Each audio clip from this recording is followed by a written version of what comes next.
Oi, gente. Bom dia, boa tarde, boa noite. Sejam todos bem-vindos a mais um vídeo aqui do Direito ao Ponto. E hoje a gente está aqui com a doutora Ada Benevides. Ela é especialista em Direito Médico e presidente da Comissão de Direito Médico e da Saúde da OAB de Petrolina. Vamos falar de um assunto bastante sério e muito importante: o direito da pessoa com câncer. Muitas pessoas passam por esse problema de saúde e sequer têm noção de que ela tem alguns direitos que vão favorecê-la durante esse processo que é muito difícil. Doutora, seja bem-vinda aqui ao Direito ao Ponto. Muito obrigada por estar aqui. Boa noite, né, para quem está nos assistindo em outro horário, bom dia ou boa tarde. É um prazer imenso aceitar esse convite de tratar de temas tão importantes, de levar conhecimento especializado para a nossa população, né? Acreditamos que o conhecimento ele é realmente desbravador. À frente da Comissão de Direito Médico e da Saúde da OAB Petrolina, a gente tem desenvolvido projetos que visam realmente integrar a comunidade com o conhecimento dos direitos que ela tem. Então, é um prazer imenso estar aqui e eu espero contribuir bastante com você, com o seu canal, com toda a nossa população. Ótimo, doutora. Quais são esses direitos da pessoa com câncer? Então, nós temos diversos direitos relacionados à pessoa com câncer. A primeira coisa que eu vou destacar para vocês é que existe um estatuto da pessoa com câncer. Então, nesse estatuto estão elencados diversos direitos e até algumas obrigações relacionadas a esses pacientes com câncer. Seria impossível para mim listar aqui todos os direitos de uma só vez, ficaria cansativo, mas eu vou trazer para vocês algumas noções básicas que são importantes.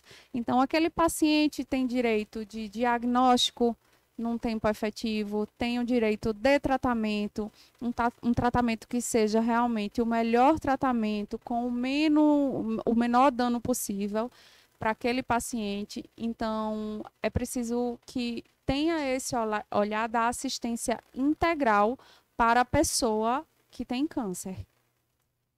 Gente, esse Estatuto da Pessoa com Câncer, ou também o manual, ele é de fácil acesso na internet, mas a gente vai deixar aqui na descrição do vídeo. Você pode estar dando uma olhada e também recomendando para as pessoas que você sabe que tem esse problema de saúde, ou para outras pessoas, porque a gente, infelizmente, sempre tem alguém perto da gente com esse problema de saúde e a gente pode estar ajudando.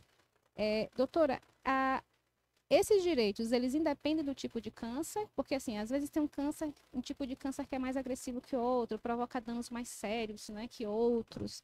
Por exemplo, tem tipo de câncer que a pessoa perde a unha, os dentes, né, o cabelo, às vezes pode perder um membro.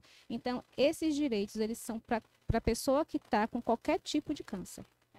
O câncer é também chamado de neoplasia maligna. O nome científico é neoplasia maligna. Então, seja qual for a parte do corpo que está acometida por neoplasia maligna e seja qualquer tipo de neoplasia maligna, é elencado, é assistido pelo Estatuto da Pessoa com Câncer. Então, não importa onde é esse câncer, que tipo de câncer é. Sendo uma neoplasia maligna, essa pessoa vai estar acobertada por essa lei. Esses pacientes, eles têm direito à aposentadoria ou auxílio-doença? Como é que funciona esses direitos previdenciários? Então, a primeira coisa relacionada ao auxílio-doença ou aposentadoria está relacionada à qualidade de segurado. Então, aquela pessoa precisa ser segurado do regime de previdência social. Então, é preciso que haja contribuições, que aquela pessoa esteja devidamente inscrito no regime de previdência social. A depender da incapacidade laborativa, se ela for temporária ou se ela for permanente, a gente vai ter o auxílio-doença ou a aposentadoria. Então, se aquele paciente com câncer desenvolveu uma incapacidade de trabalhar, uma incapacidade temporária, ele poderá receber o auxílio-doença. Se essa incapacidade para o trabalho é permanente, esse paciente ele pode ser aposentado por invalidez decorrente do câncer, tá? Certo, então vamos dizer que João, né, que foi diagnosticado com câncer, começou o tratamento, então durante o período de quimioterapia, por exemplo, radioterapia, que deixa ele bastante debilitado, com muitas reações, né, muitos efeitos colaterais, ele pode ficar temporariamente afastado pelo auxílio-doença se ele contribui, né, com o INSS, é isso? Exatamente, né? Através de um relatório médico que vai demonstrar o histórico daquele paciente, a incapacidade para o trabalho que ele está apresentando, né? E nesse próprio relatório vai dizer se essa incapacidade ela é temporária ou permanente. Esse segurado do regime de previdência social poderá solicitar o auxílio-doença ou a aposentadoria por invalidez. A aposentadoria já seria, por exemplo, se o quadro de João, o quadro médico, evoluiu, né? A doença evoluiu, ou seja, e aí ele perde, por exemplo, um membro, né? É, daria direito a ele, por exemplo, a aposentadoria por invalidez? Se a perda desse membro o incapacitar para a atividade que ele exercia, sim, né? Tudo isso vai ter que constar do relatório médico e o relatório médico é que vai determinar se aquele paciente ele tem condições de desenvolver atividades laborativas ou não, porque a gente tem que pensar que existem, por exemplo, atividades intelectuais que não dependem, né? De uma capacidade física. Então, vai depender muito de que trabalho, né, aquele segurado ele exercia e de qual é a incapacidade que ele está apresentando.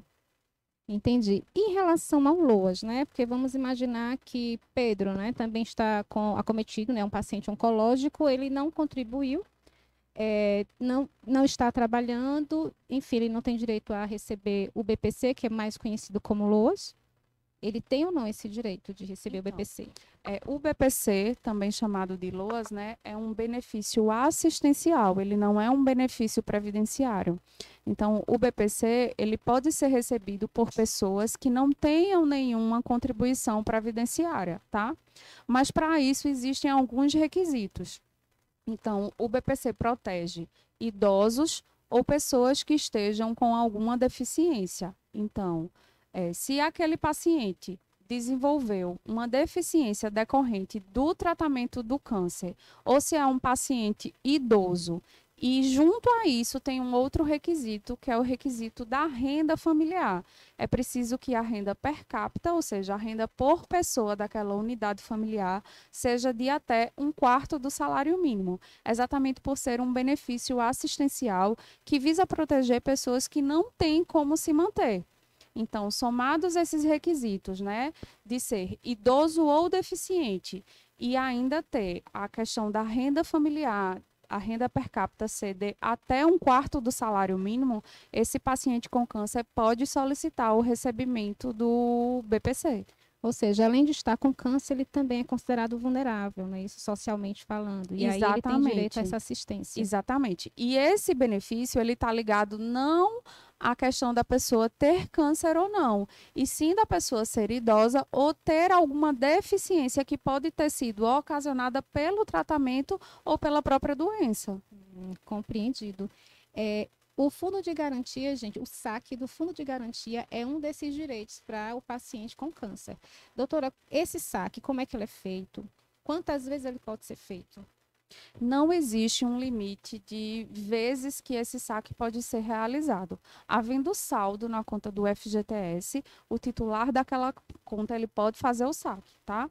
Para que esse saque seja realizado, esse paciente com câncer precisa comparecer à Caixa Econômica, munido de um formulário devidamente preenchido e assinado pelo médico, formulário esse que é disponibilizado pela Caixa Econômica no seu site, além de uns outros documentos complementares, como documento de identificação, exames complementares que demonstrem a situação que está determinada naquele laudo, né, no formulário de laudo médico.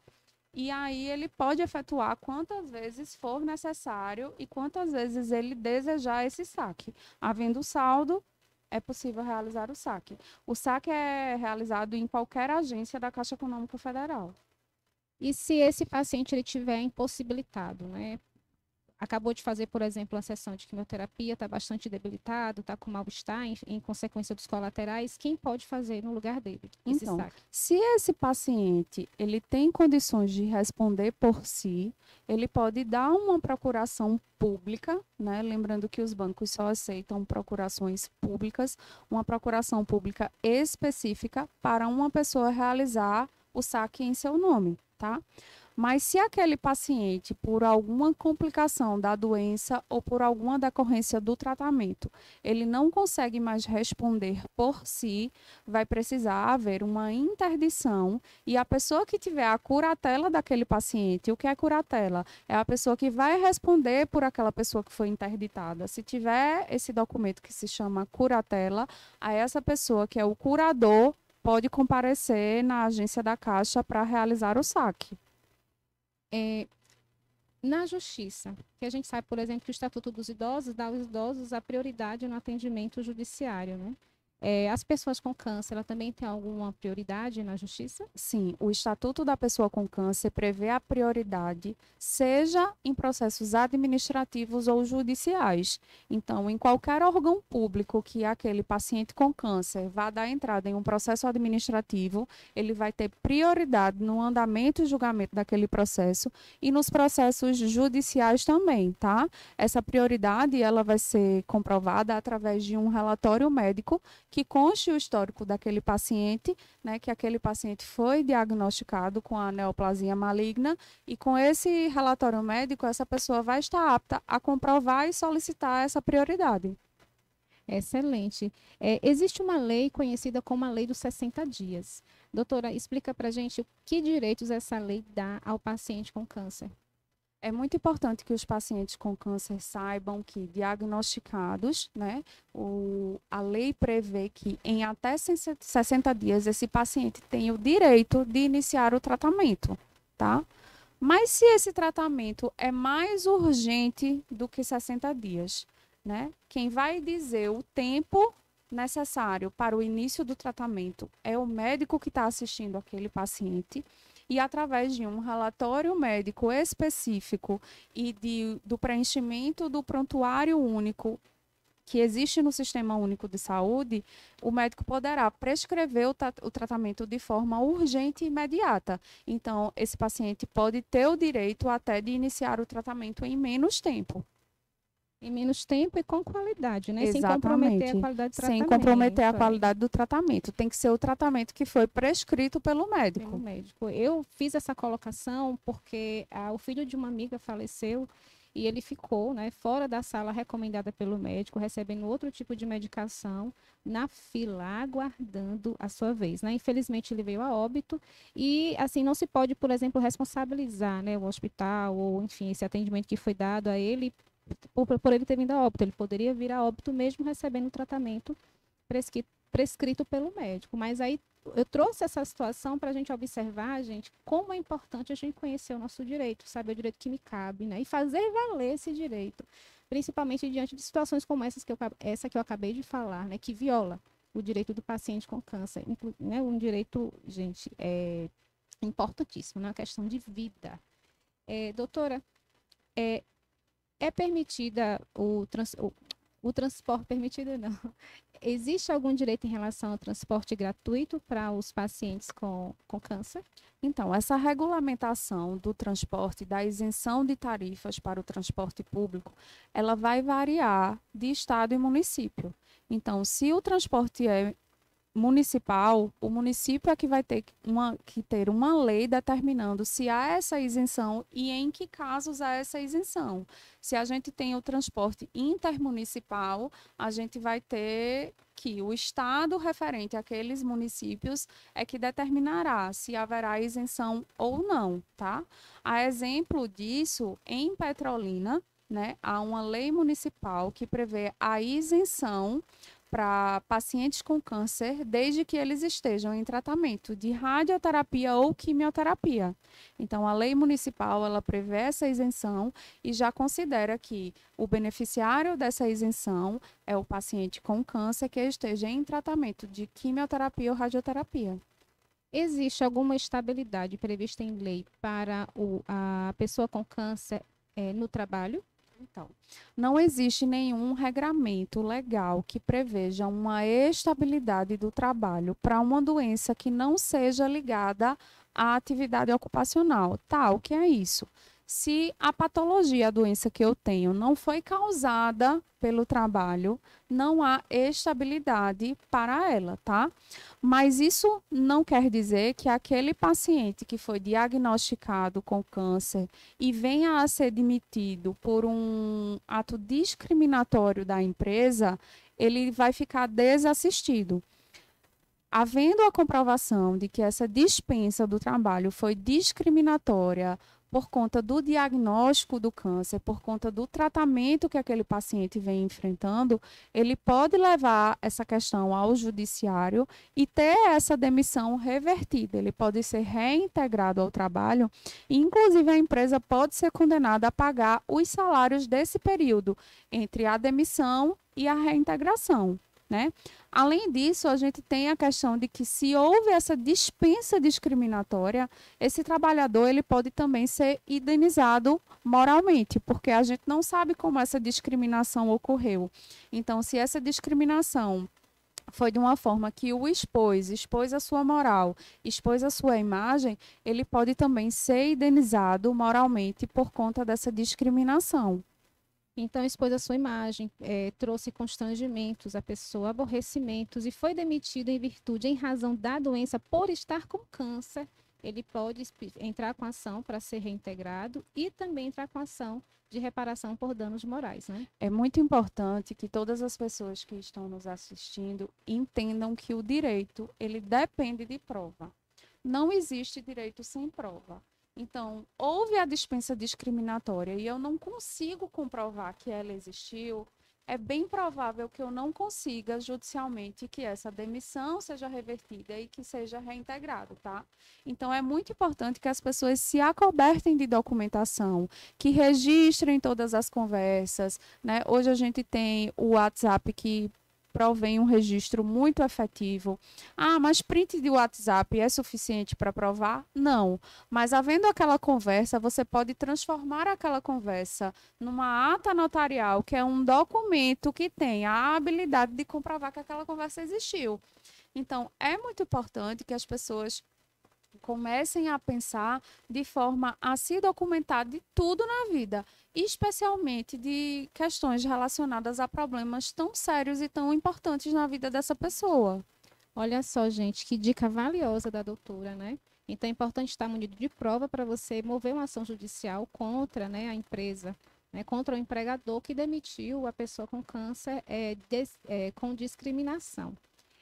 Sobre a ata notarial, seria levar, por exemplo, a printar a conversa do WhatsApp, levar para o cartório. Não. Como é que funciona a confecção da ata notarial? O que é a ata notarial, né?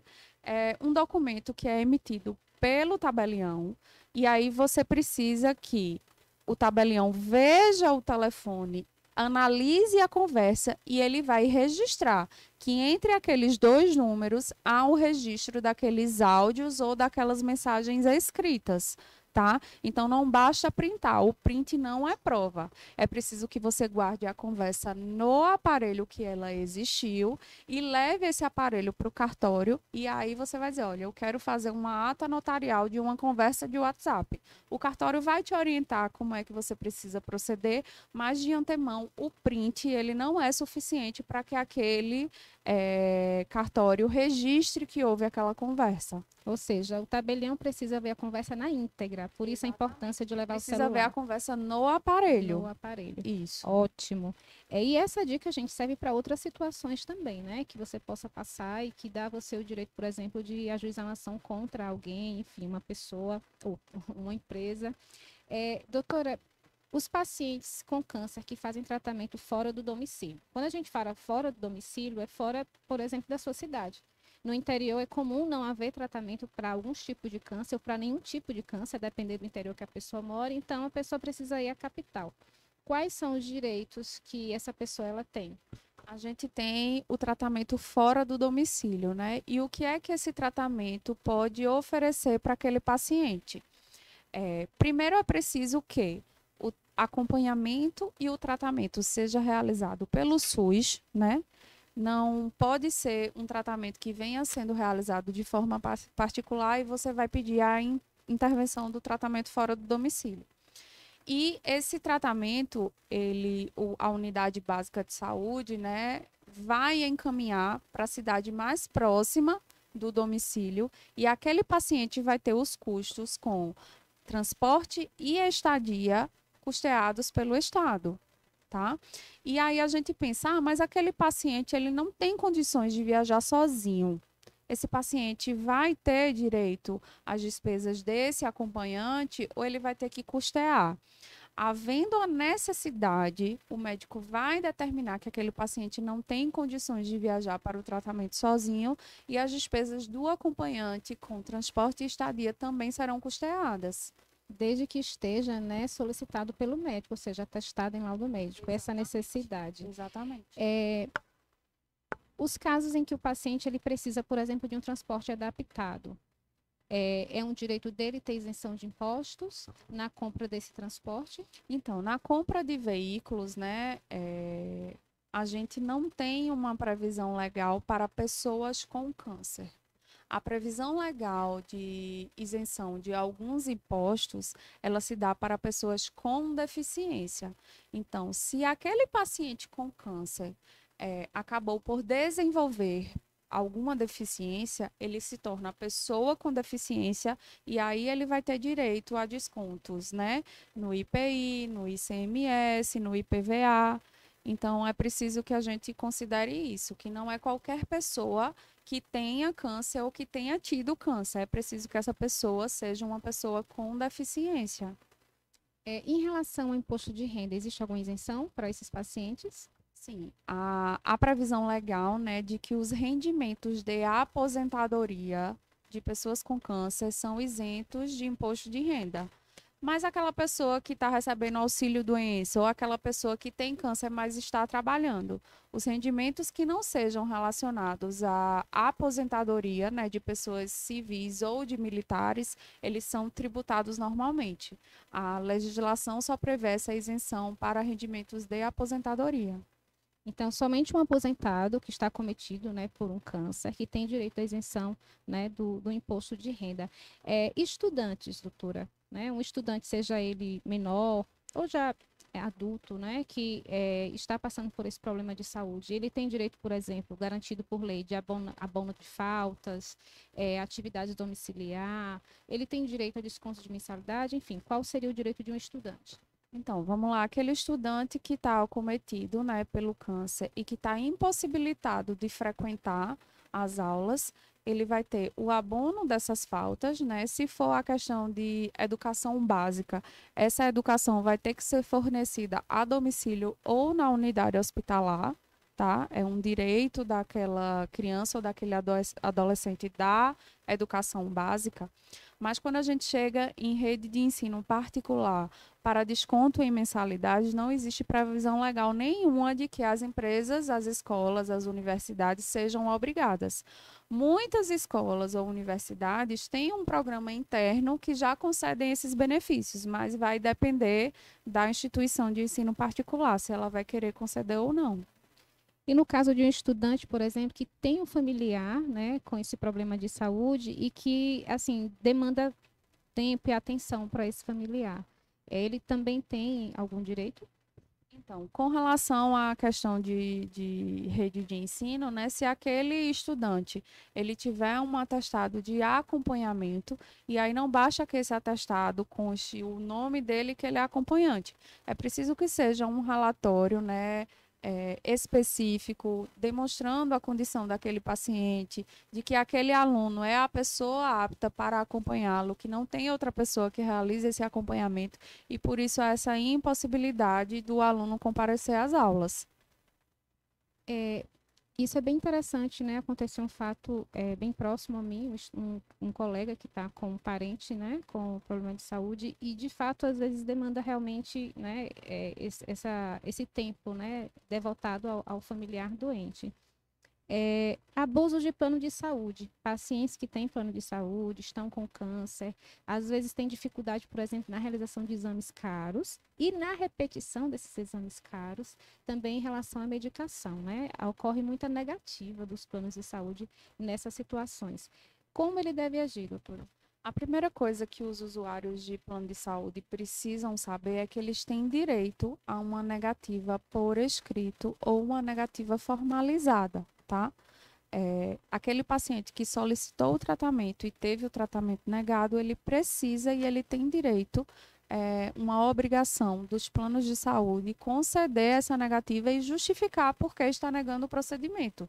Seja porque a operadora de saúde entende que esse procedimento não está incluso no rol obrigatório, ou porque aquele paciente não teria cumprido carência, ou qualquer outra situação que seja, tá? Então, quando esse plano de saúde, ele nega a cobertura do tratamento, do procedimento relacionado àquele paciente, o paciente ele pode judicializar, ou seja, ele pode entrar com uma ação judicial e para isso ele vai precisar de um relatório médico muito bem fundamentado que determine o histórico daquele paciente, quando ele foi diagnosticado, quais os tratamentos que vêm sendo utilizados e que justifique a necessidade daquele exame, daquele procedimento, daquela medicação, para que assim um advogado especializado ou a defensoria pública possa realmente fazer um pedido fundamentado e aquele paciente possa ter esse direito assistido. Olha, gente, que importante, que valioso. A gente costuma dizer no jornalismo a sonora de ouro. O paciente tem direito a uma negativa por escrito. Como é importante a gente conhecer o nosso direito, né? Porque muitas vezes as pessoas não sabem, a negativa é oral e também as pessoas não sabem como, né, proceder nessas circunstâncias. Então veja aqui a dica valiosa que a doutora trouxe para a gente. Inclusive, se essa unidade de saúde, se esse plano de saúde, ele nega o procedimento e nega essa negativa por escrito, né? Se ele diz, olha, eu não vou dar a você essa negativa por escrito, é verbal mesmo, esse paciente ele pode denunciar junto à ANS. Agência Nacional de Saúde que regulamenta os planos de saúde, exatamente. Estamos já terminando. Então, antes da gente concluir aqui, vai curtindo, tá? Comenta, deixa uma dúvida e a gente pode responder depois. Você pode também deixar uma sugestão de que outro tema você quer ver aqui tratado no Direito ao Ponto, lá no nosso Instagram, Programa Direito ao Ponto.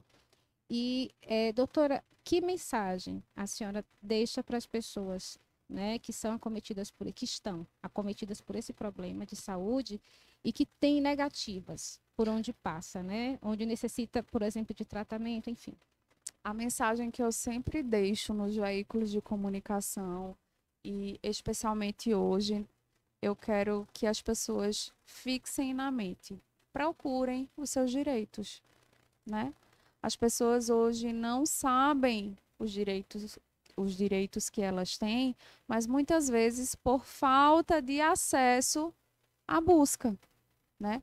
Então, aprendam a buscar. Aquele Google que a gente dá em tantas informações superficiais, vamos dar também informações importantes. Então, se eu estou passando por uma situação específica, como nós estamos tratando hoje de direito de pessoas com câncer, coloca lá no Google direitos da pessoa com câncer. Mesmo que você não tenha acesso imediato a um advogado, que você não consiga ir imediatamente à defensoria pública, você vai ler a respeito daquele assunto e você vai ter uma noção do que você pode questionar, do que você pode buscar. O conhecimento é a única chave para a evolução, né, da nossa cultura, da nossa sociedade. Então, a gente tem que aprender a buscar.